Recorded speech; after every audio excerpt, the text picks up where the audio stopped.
Good morning everyone, welcome back to BVN online classes. हम class 11th में chapter second units and measurement पढ़ रहे हैं। Unit and measurement में अपन ने फिजिकल क्वांटिटी के बारे में पढ़ा। आज हमें पढ़ना है मेजरमेंट। तो बेटा मेजरमेंट क्या होता है?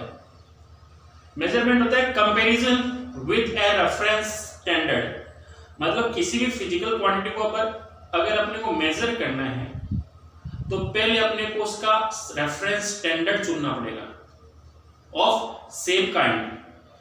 जैसे कि मेरे को इस ब्लैक बोर्ड की विड्थ मेजर करनी है, ठीक है, विड्थ मतलब लेंथ। तो अपने को लेंथ के अंदर ही एक स्टैंडर्ड चुनना पड़ेगा। उस स्टैंडर्ड को अपन क्या कहते हैं बेटा? यूनिट। जो रेफरेंस स्टैंडर्ड है उसी को क्या कहा जाएगा? यूनिट, ठीक है। जैसे कि मैं ये जो पेन है, पेन की लेंथ को क्या मान रहा हूं? स्टैंडर्ड। क्या मान रहा हूं? स्टैंडर्ड। इस पेन की लेंथ को स्टैंडर्ड चुना है मैंने।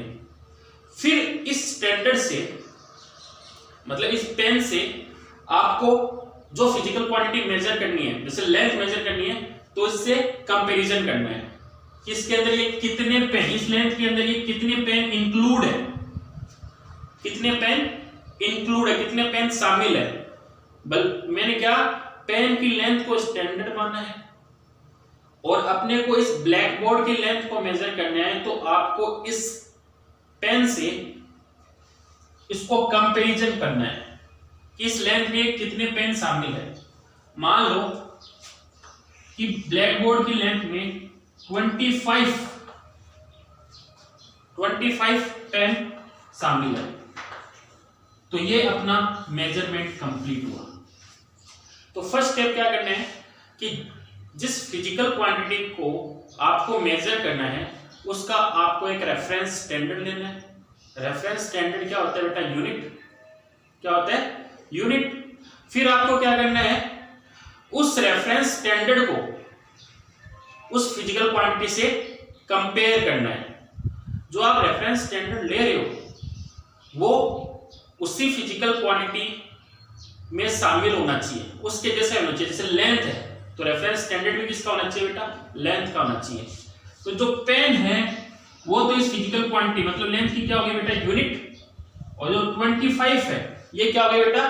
Numerical value. तो मैंने पेन माना है, बल्कि आपको पता है लेंथ की यूनिट क्या होती है? मीटर। तो 1 मीटर क्या होता है? लेंथ का स्टैंडर्ड। और बल्कि दूसरी किसी सिस्टम में सेंटीमीटर भी होता है ना। तो 1 मीटर क्या होता है? लेंथ का स्टैंडर्ड। तो 1 मीटर को आपको कंपेयर करना है जिस लेंथ को आप मेजर कर रहे हो कि उसमें कितनी 1 मीटर के कितने प्रोडक्ट आ रहे हैं, ठीक है ना। तो अपना मेजरमेंट कंप्लीट हो जाएगा। तो ये लिखा हुआ है, the measurement of a physical quantity is the process of comparing this quantity with a standard. Standard से कंपेयर करना है, स्टैंडर्ड आपको बनाना है, ठीक है। इस स्टैंडर्ड को अपन क्या कहते हैं बेटा? Unit. Amount of the physical quantity of the same kind. और इस स्टैंडर्ड को क्या कहा जाता है बेटा?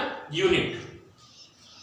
अब आप जब फिजिकल क्वांटिटी को मेजर करते हो, जैसे लेंथ, तो इस लेंथ के मेजरमेंट में आपको दिख रहा है कि एक तो न्यूमेरिकल वैल्यू मिल रही है और साथ में क्या मिल रहा है? यूनिट मिल रहा है। मतलब दोनों का प्रोडक्ट मेजरमेंट में आपको मिल रहा है। तो किसी भी फिजिकल क्वांटिटी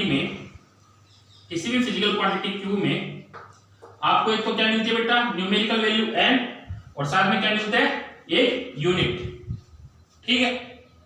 अब आप देखिएगा, जैसे लेंथ है 5 मीटर। 5 मीटर को अपन क्या लिख सकते हैं बेटा?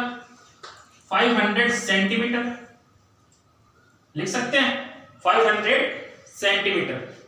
तो इसमें दिख रहा है, इस फिजिकल क्वांटिटी में दिख रहा है कि जैसे ही अपन न्यूमेरिकल वैल्यू को इंक्रीज करते हैं, न्यूमेरिकल वैल्यू को इंक्रीज करते हैं तो यूनिट क्या हो जाती है बेटा?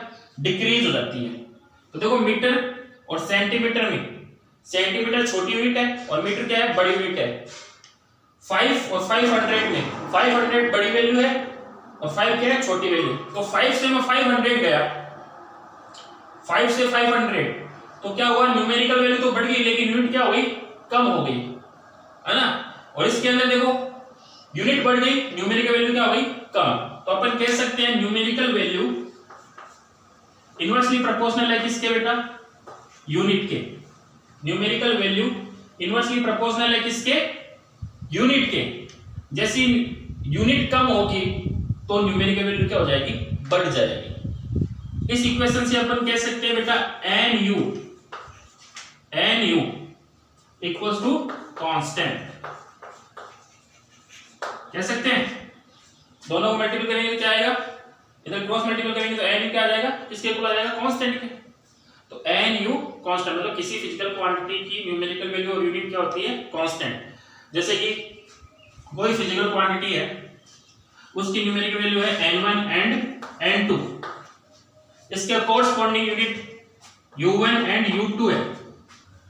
तो अपन क्या ऐसे लिख सकते हैं फिजिकल क्वांटिटी को, n1 u1 equals to n2 u2 लिख सकते हैं बेटा, क्योंकि nu क्या है, कांस्टेंट।